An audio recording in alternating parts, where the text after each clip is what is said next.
నాన్న నేను బడికి పోను. ఎగ్జామ్స్ రాయని దానికి టీచర్ రోజు నన్ను తంతుంది. నేను బడికి పోను.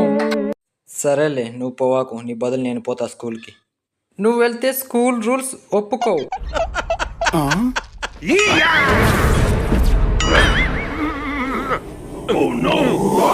ఇదేంటి నాన్న చిన్న పిల్లాడు అయిపోయావు? బడి రూల్స్ ప్రకారము పెద్దోళ్ళు బడికి పోకూడదు గాని పిల్లలు పోవచ్చు కదరా. సరేలే నువ్వు పో బడికి, నీ బదులు నేను పొలం పనికి పోతా.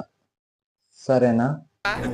వ్యవసాయం చెయ్యడం అంటే నెత్తి మీద బొచ్చు ఊసిపోయినంత విధి కాదురా.